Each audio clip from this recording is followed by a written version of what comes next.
सदर मोहतरम और समाजवादी पार्टी के जिलाध्यक्ष जनाब जयवीर सिंह यादव जी, हमारे बड़े सरपरस्त पूर्व सांसद जनाब एसटी हसन साहब, नासिर कुरैशी साहब, फहीम इरफान साहब, हमारे बुजुर्ग बाबर खान साहब, हमारे इरफान साहब,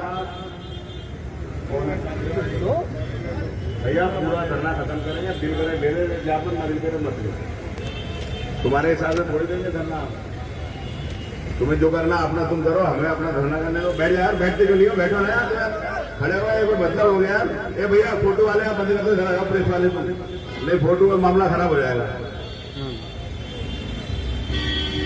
यहाँ पर मौजूद हमारे सभी समाजवादी पार्टी के नेता, मैं नाम सबके ले सकता हूं, लेकिन आप सब लोग देख रहे हैं कि टाइम की किल्लत है।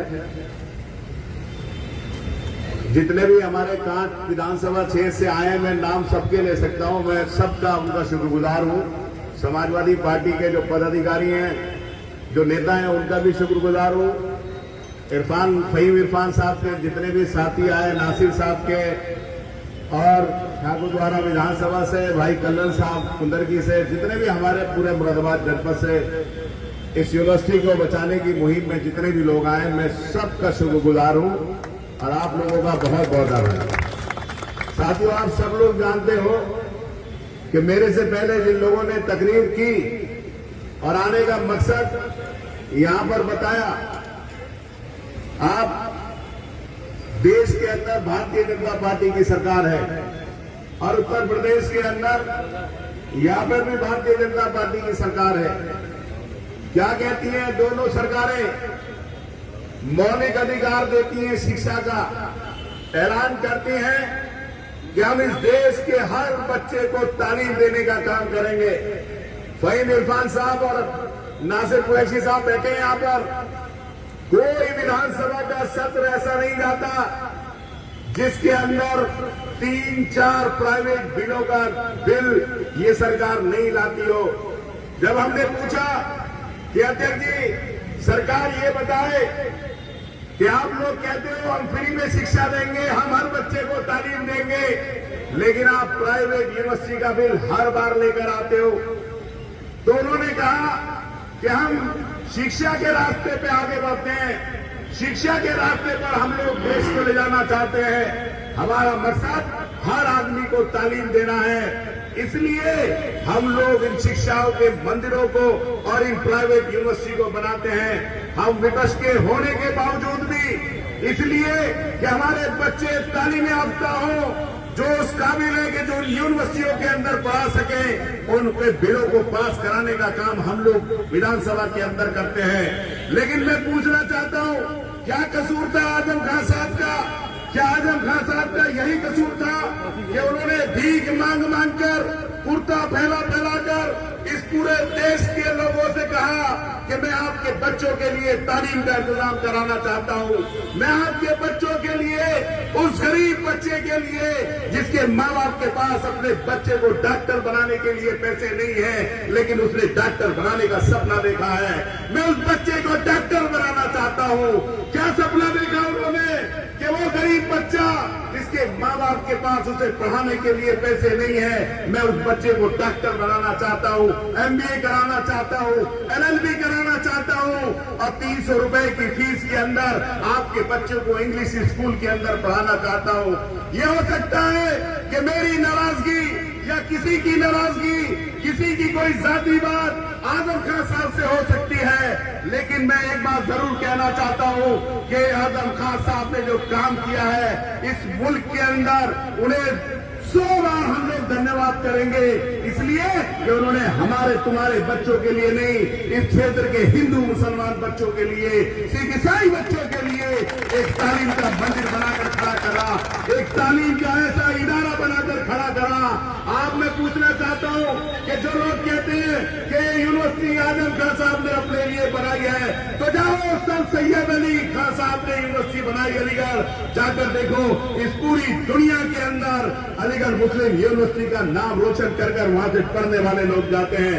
चले जाओ Jamia Millia Islamia, Banaras university, Allahabad university, Lucknow university, Agra university, न जाने कितना, यही तुम्हारा हिंदू कॉलेज। आपके इतने कॉलेज लोगों ने इसलिए बनाए कि बच्चे तालीम याफ्ता बने। मैं आपसे पूछना चाहता हूं कि आजम खान साहब की यूनिवर्सिटी है, जिस टाइम इसकी संगे बुनियाद रखी तो ये सिंगरखेड़ा गांव जो था वो गांव सभा के अंतर्गत जिला पंचायत के अंदर रहता था। मैं रहा जिला पंचायत का मंत्री, बताओ गांवों के अंदर इतने मकान हैं, गांवों के अंदर इतने स्कूल हैं, इतनी बिल्डिंग है, अगर एक बिल्डिंग का भी नक्शा पास है, इस देश को बाबा साहब के कानून के तहत हम लोग चलाते हैं। ये देश बाबा साहब के संविधान से चलता है।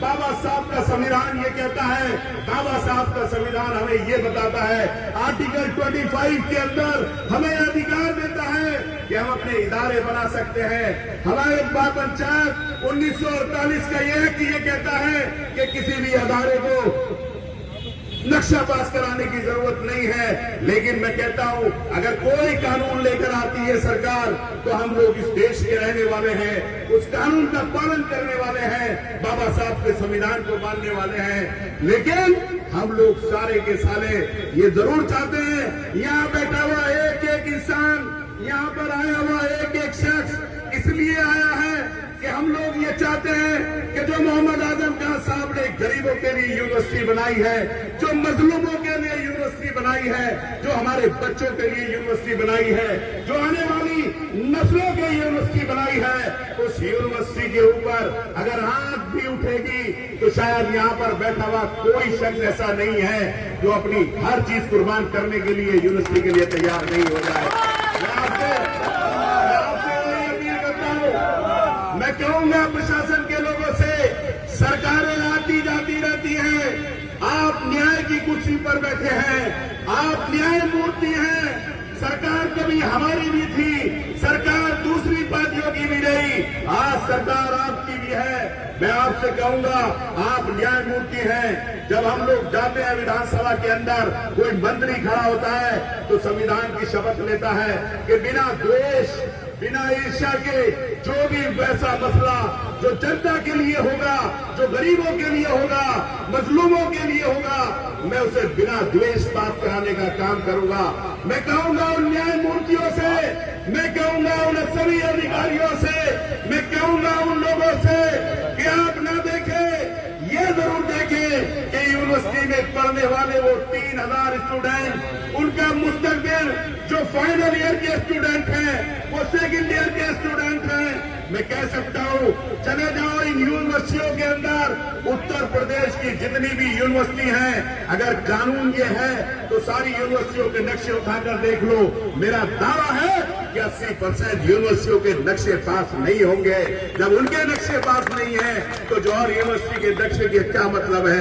मैं आपसे कहना चाहता हूं और अपील करना चाहता हूं, इन गरीब जनता की भावनाओं से, इन हिंदू मुसलमानों की भावनाओं को, उन सारे लोगों की भावनाओं को आप न्यायमूर्ति के सामने, इस मुरादाबाद की आवाम आपसे अपील करती है कि खुदा के लिए, अल्लाह और भगवान के लिए, जीसस क्राइस्ट के लिए, वाहे गुरु के लिए, उन सारे इस हिंदुस्तान में रहने वाले लोगों को मानने वाले भगवान और अल्लाह के लिए कमाल अख्तर उनकी तरफ से आपसे अपील करता है कि अल्लाह कोई ऐसा फरमान दे दे कि ये जो सपना आजम खान साहब ने सजोया है, जो हमारे गरीबों के लिए सजाया हो, उसमें आने वाला हर बला टल जाए, हर बला खत्म हो जाए, ये हम लोगों का मकसद है। मैं आपसे यही कहना चाहता हूँ कि आप लोग जो भी इमदाद कर सकते हो इमदाद करो, जो दुआ कर सकता है दुआ करो।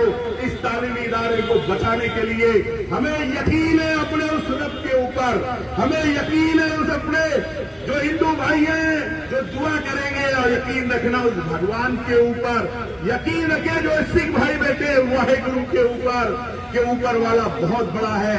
जो लोग बैठे हैं, जो अगर इंसाफ करेंगे तो उनके दिल में जरूर ऊपर वाला मेरा अल्लाह, मेरा मौला उनमें जरूर रहम डालेगा उनके दिलों के अंदर, और ये जौहर यूनिवर्सिटी बचेगी। आप सब लोग इतनी बड़ी तादाद में धरने के अंदर आए, मैं आपका बहुत बड़ा शुक्रगुजार हूं। मैं अपनी कांड विधानसभा क्षेत्र के एक प्रधान, जिला पंचायत के मेंबर और सब लोगों का बहुत मैं बड़ा शुक्रगुजार हूं कि वो सारे लोग आकर इस धरने में जौहर यूनिवर्सिटी को समर्थन देने का काम किया। आपका बहुत बहुत शुक्रिया। मैं आप सबसे कहूंगा बैठ जाएं। अभी चाचा यूसुफ अंसारी साहब अपनी 2 मिनट की बात करेंगे और उसके बाद हम एडीएम साहब को बुलाएंगे और वो हमारा मेमोरेंडम लेंगी। ये मेमोरेंडम हम कमिश्नर साहब श्री मशीद साहब यहाँ पर खड़े हैं, हम अपना मेमोरेंडम देना चाहते हैं कमिश्नर साहब को, क्योंकि कमिश्नर साहब की अदालत के अंदर ये अपील है, कमिश्नर साहब की अदालत के अंदर ये अपील है। मैं हम सारे के सारे लोग जाएंगे और अपील करेंगे कि आप न्याय की कुर्सी पर बैठे हैं। हम जौहर यूनिवर्सिटी के लिए उन लाखों बच्चों की आशाओं और यकीन जो पढ़ लिख कर कोई आईएएस, कोई बीसीएस, कोई डीएम, कोई एसडीएम, कोई कलेक्टर, कोई सीओ, कोई सेना में बनेगा, हम उनकी उम्मीद लेकर आपके आए हैं कि आप हमें इंसाफ दीजिए। अगर कोई कंपाउंड भी है तो इस देश का एक आदमी ऐसा बैठा है कि आदम खां जिस दिन एक अपील कर देंगे उस दिन उस कंपाउंड को बढ़ाने के लिए हिंदुस्तान का एक शख्स, हिंदू मुसलमान आगे निकलकर मदद करने का काम करेगा और इंशाल्लाह यूनिवर्सिटी बचेगा। आज सब लोगों से 2-3 नारे के साथ ये आवाज यहां तक पहुंचे। समाजवादी पार्टी, अखिलेश यादव, आजम खान साहब, जय हिंद, हिंदुस्तान, जय हिंद। पूर्व विधायक यूसुफ अंसारी साहब आए और महानगर के लोगों का धन्यवाद करते हैं। इसके बाद हमारे महानगर के इकबाल अंसारी साहब, बहुत बहुत धन्यवाद। आज